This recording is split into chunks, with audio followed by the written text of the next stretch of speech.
Azan, sholat langsung. Apapun konsekuensinya tinggalkan. Tapi kan saya lagi layani suami, saya lagi layani orang tua. Kalau ketemu hak wajibnya Allah sama hak wajib makhluk yang kita dahulukan siapa? Allah. Kita kalau lagi sholat duhur, Allahu Akbar, suami panggil, fulana, orang tua kita panggil, fulana, kita nggak usah batalin. Kalau sholat sunnah, lagi sholat qobliyah, sholat ba'diyah, sholat duha, dipanggil suami, batalin. Karena menjawab panggilan dia wajib. Tapi kalau ketemu dengan hak wajibnya Allah, nggak boleh kita batalin. سبيل الدموع سبيل مريح تنهدى يا صاحي كي تستريح. Menunda sholat dari waktunya, seperti sholat isya karena memakai make up atau cat kuku, ketika keluar dari rumah dan terlambat pulang ke rumah, ini juga menyebabkan tidur tertunda. Selanjutnya terkadang ia tidak sholat subuh kecuali setelah selesai terbit matahari. Ini merupakan sifat-sifat orang munafik.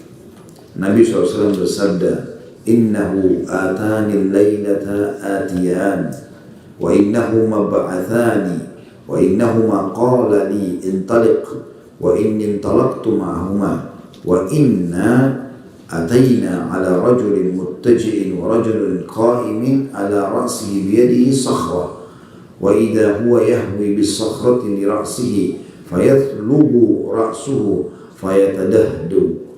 فيتدهده الحجر ها هنا فيتبع الحجر فيأخذه فلا يرجع إليه حتى يصبح رأسه كما كان ثم يعود عليه فيفعل به مثل ما فعل به المرة الأولى. قال قلت لهما سبحان الله ما هذان؟ قال لي أما إنا سنخبرك أما الرجل الأول الذي أتيت عليه يثلج رأسه بالحجر فإنه رجل يأخذ القرآن فيرفضه وينام عن الصلاة المكتوبة. Sesungguhnya telah datang kata Nabi SAW 2 orang malaikat kepadaku tadi malam. Pada saat kejadian itu Nabi sampaikan SAW, keduanya menyuruhku bangkit, bangun dari tempat tidur, dan keduanya mengatakan kepadaku, pergilah, saya ikut bersama kami. Aku pun pergi bersama keduanya. Lalu aku tiba pada seorang laki-laki yang berbaring dan laki-laki lainnya berdiri di dekat kepalanya. Jadi ada orang tidur, di atas kepalanya laki-laki yang lain. Laki-laki tidur yang satu di atas kepala. Dan laki-laki di atas kepala itu memegang batu yang besar. Tiba-tiba ia melemparkan batu itu kepada orang yang sedang baring tadi, sehingga membuat kepalanya hancur berkeping-keping. Lalu batu itu membuatnya tergelincir ke sana atau ke sini. Maksudnya batu itu tergelincir, ya, karena kena kepala orang itu hancur dan tergelincir batunya. Lalu orang yang berdiri di atas kepala tadi mencari batu itu dan mengambilnya. Namun ia tidak kembali kepadanya hingga kepalanya orang yang tadi hancur itu kembali seperti sedia kala. Kemudian dia kembali lagi kepadanya dan melakukan sebagaimana yang dilakukan pada pertama kalinya. Lalu kata Nabi SAW, aku katakan kepada keduanya, Subhanallah, Maha Suci Allah, siapakah orang ini? Keduanya mengatakan kepadaku, aku akan menyampaikan kepadamu. Adapun yang orang pertama yang kamu datangi yang memecahkan kepalanya dengan batu adalah orang yang mengambil Al-Quran lalu ia menolaknya dan tidur dengan meninggalkan sholat fardu. Jadi maksudnya di sini penulis ingin titik beratkan ada kelalaian yang terjadi dalam rukun Islam.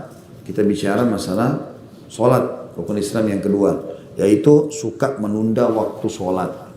Ini yang paling sering terjadi karena dikasih keringanan wanita sholat di rumah, maka lebih santai, ya kan? Suka nunda-nunda. Makanya kami sarankan ibu-ibu terutama, begitu azan tutup semua aktivitas. Azan langsung sholat. Coba rasakan setelah itu. Seperti ada beban berat yang lepas dari punggung kita, dari pundak kita. Sudah selesai sholat. Dan memang Allah Subhanahu Wa Taala termasuk amal yang paling ia cintai adalah sholat di awal waktunya. Waktu ditanya kepada Nabi SAW dalam hadis Bukhari oleh seorang sahabat, amal apa yang paling Allah cintai? Kata Nabi SAW, as-salatu ala waktiha. Sholat tepat waktunya, on time. Dan ini tentu lebih besar pahalanya. Sampai kalau ibu-ibu masuk ke masjid misalnya, mau sholat berjamaah, pas dapat misal duhur tahiyat terakhir, kita takbir duduk, itu lebih afdal daripada tunggu jemaah kedua. Karena makin dekat dengan awal waktu makin besar pahalanya. Makanya jangan tunda-tunda. Jangan tunda-tunda. Apalagi kita tidak tahu, mungkin meninggal. Atau mungkin misal waktu Isya panjang, ibu belum datang haid. Sudah nanti jam 10 malam saya sholat, pas jam 10 malam haid. Memang gak berdosa, tapi kalau dia meninggal di masa haidnya, semestinya dia bisa dapat pahala sholat Isya, tapi dia gak dapat. Hanya karena menundanya saja. Kenapa harus menunda? Ya, ini harus diperhatikan tentunya, tidak boleh main-main soal ini. Kalau ada orang sengaja meninggalkan sholat 5 waktu, padahal Allah sudah berikan dia sudah hafal Al-Fatihah, dia hafal Inna Atayna, dia hafal Wal Asr, surah pendek. Kalau dia tidur sengaja nggak sholat, maka dia kena hukuman hadits Bukhari tadi. Hari kiamat. Ini bukan hari kiamat ya. Ini sebenarnya diceritakan oleh para ulama adalah kisah tentang alam barzah di kuburan. Dia akan ditidurkan, akan ada orang yang Allah datangkan pegang batu besar menghantam kepalanya. Hancur, batu itu dilinding. Dia pergi ambil batu itu lalu dia kembali lagi, ternyata orang yang pertama hancur kepalanya sudah utuh. Nah yang hancur kepalanya ini adalah orang yang sengaja meninggalkan sholat fardu tadi. Padahal Allah sudah kasih dia ilmu, dia tahu caranya. Dia hafal dan Allah tidak pernah tuntut kita untuk memiliki hafalan yang banyak untuk sholat.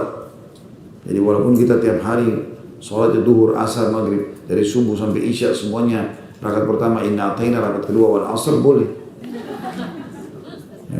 Asal jangan inna atayna di 2 rakaat dua-duanya. Surahnya harus diganti gitu kan.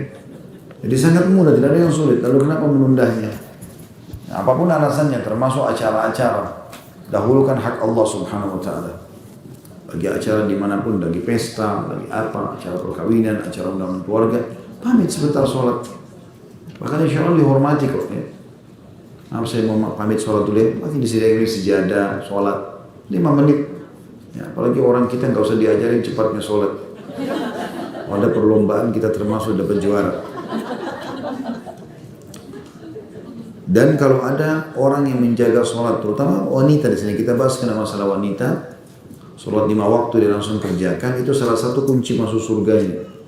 Itu yang dikatakan di sini di halaman 28. Setelah hadits Bukhari kata penulis, ini saudari-saudariku, bagi siapa yang menunda sholat dan tidur dengan meninggalkannya. Maksudnya tadi dilempari batu kepalanya ya, sampai hancur lalu utuhkan lagi, begitu terus sampai hari kiamat. Lantas bagaimana halnya dengan orang yang tidak melakukan sholat? Nah, itu orang melalaikan saja sudah begitu. Apalagi orang tidak sholat sama sekali, lebih berat lagi. Sebaliknya, Allah yang Maha Suci dan Maha Tinggi menjadikan surga sebagai balasan bagi siapa yang memelihara sholat. Nabi SAW bersabda, "Idza shallatil mar'atu khamsaha wa shamat syahraha wa hasanat farjaha wa ata'at zawjaha qila laha udkhulil jannata min ayyi abwamil jannati syi'ta." Jika seorang wanita melaksanakan sholat 5 waktu, dan disebutnya sholat sunnahnya. Jadi kalau ibu sholat sunnah tambahan berarti. Berpuasa bulan Ramadan, puasa sunnah tambahan berarti. Memelihara kemaluannya, tidak berzina. Dan mentaati suaminya. Kalau masih punya suami dia layani, dia taati selama bukan kemaksiatan. Maka yang dikatakan kepadanya, masuklah ke dalam surga dari pintu surga mana saja yang kamu sukai. Maksudnya pada saat dia mati. Jadi 4 hal ini dijaga. Azan, sholat langsung. Apapun konsekuensinya tinggalkan. Tapi kan saya lagi layani suami, saya lagi layani orang tua. Kalau ketemu hak wajibnya Allah sama hak wajib makhluk yang kita dahulukan siapa? Allah. Kita kalau lagi sholat duhur, Allahu Akbar, suami panggil, fulana. Orang tua kita panggil, fulana, kita nggak usah batalin. Kalau sholat sunnah, lagi sholat qobliyah, sholat ba'diyah, sholat duha, dipanggil suami, batalin. Karena menjawab panggilan dia wajib.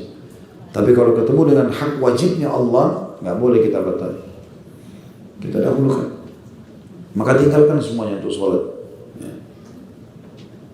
Kemudian pesan yang kedua adalah berpuasa Ramadan. Masuk di dalamnya rincian ulama adalah menjaga puasa Ramadan supaya tidak punya utang. Gimana caranya Ustaz? Ya minum obat. Sudah boleh kan kata ulama, obat penunda haid. Ya. Jadi supaya tidak utang Ramadan. Ya. Ini tidak ada utang. Ya boleh, kan saya sudah bilang boleh. Sama Ramadan juga. Kalau umrah boleh, kenapa Ramadan nggak boleh? Supaya tidak punya utang.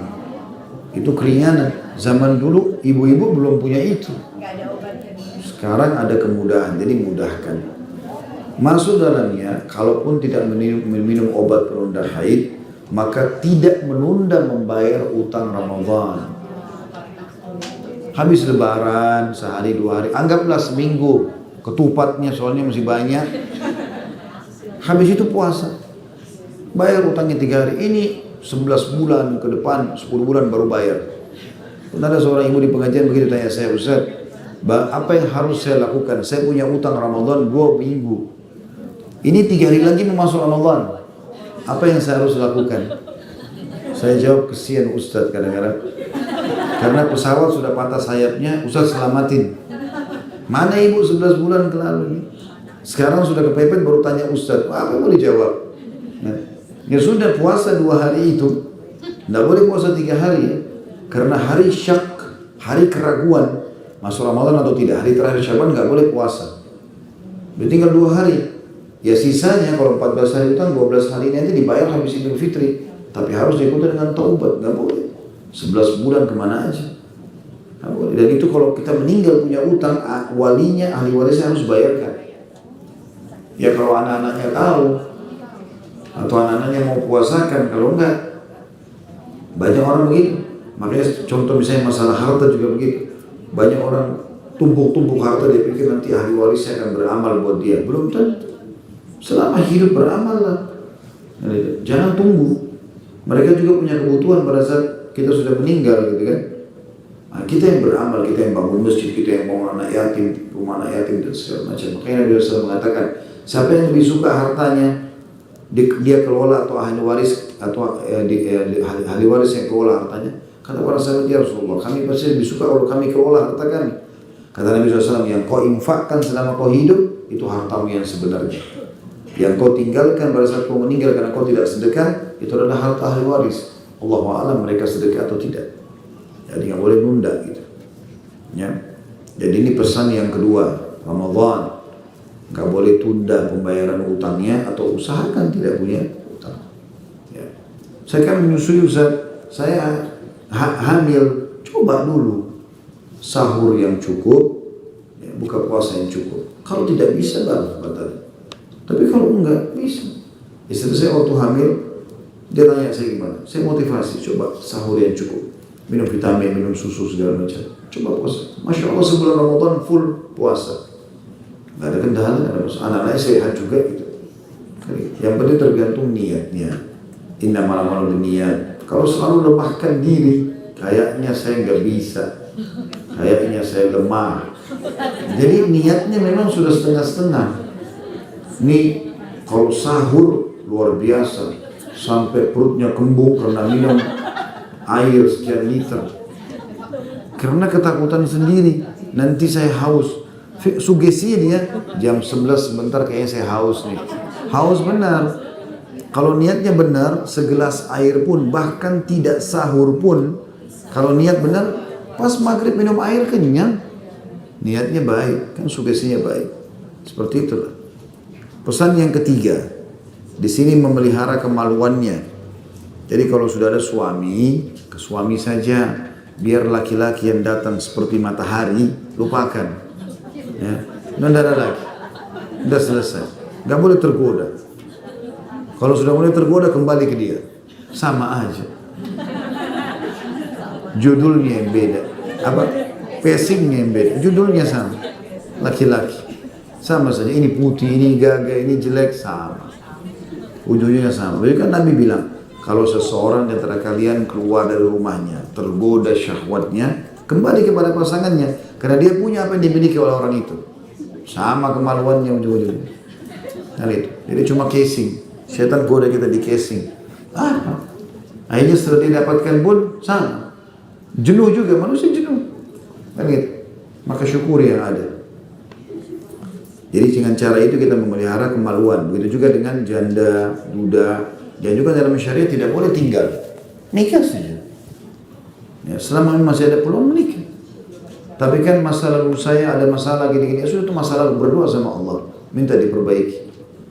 Kata Abdullah bin Mas'ud radhiyallahu anhu, kalau saya tahu umur saya tinggal 10 hari, 10 hari lagi mati, maka saya tidak akan lewatkan malam-malam saya kecuali punya seorang istri yang mendampingi saya, punya pasangan gitu. Selama memang Allah masih mudahkan gitu.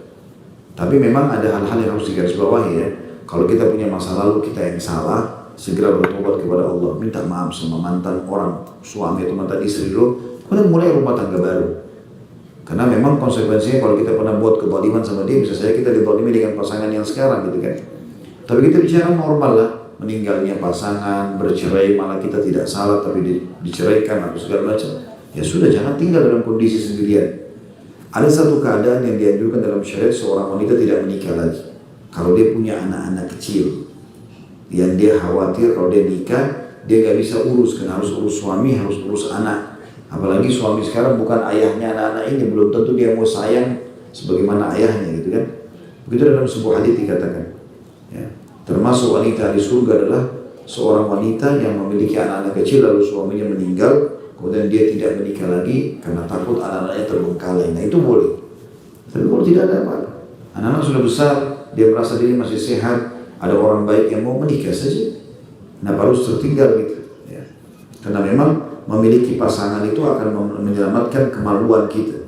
Mirip orang kalau sudah kenyang, kita lapar nih, kita makan biar cuma nasi sama tempe, tapi karena kita makan kenyang, biar habis itu dihidangkan kambing bakar, sapi bakar, apalah, nggak tertarik lagi. Paling cuma oya-oya wangi ya sudah, itu sudah kenyang. Nanti kalau lapar lagi mungkin, ya seperti itulah. Karena ini termasuk kata kunci masuk surga, menjaga kemaluan itu. Kemudian yang keempat adalah pesannya mentaati suaminya. Di sini maksudnya adalah mentaati suami pada hal yang ma'ruf, sesuatu yang boleh. Ini ibu nikmati aja waktu sama suami, temani saya ke sini, ya urus aja manusia itu. Ya. Nah, karena Allah, ya, enak sekali. Ngurus dia, mati masuk surga. Apanya yang susah? Toh makan sama-sama, tidur sama-sama, cuci pakaian, siapin, boleh pakai pembantu. Susahnya apa? Ya. Cuma kasih perhatian, tanya kabar, apa kabar, ada kebutuhannya, mau makan apa, repotnya apa? Mati masuk surga, enak bener. Makanya kata ulama, syaitan mengelabui banyak wanita di poin ini. Ya, dibuat dia anggap remeh suaminya, ya, tidak mau melayani, dan segala macam. Nah, apalagi kalau dalam kondisi dia lebih kaya, ya, dia mungkin lebih muda, hanya dianggap remeh suaminya, nggak boleh. Walaupun kondisi dia fisiknya mungkin kurang atau apa saja, tapi sudah jadi status suami ibu, maka kejarlah surga dari dia. Ya, itu poin yang harus digarisbawahi. Di sini ketaatan pada hal yang bukan berbau maksiat ya. Dikatakan masuklah ke dalam surga kalau dia kerjakan 4 hal ini, dia jaga sholat 5 waktunya, jaga puasa Ramadannya, dia juga ya, memelihara kemaluannya, tidak berzina dan juga mentaati suaminya, maka dikatakan katanya masuk kepadanya, masuklah ke dalam surga dari pintu surga mana saja yang kamu sukai.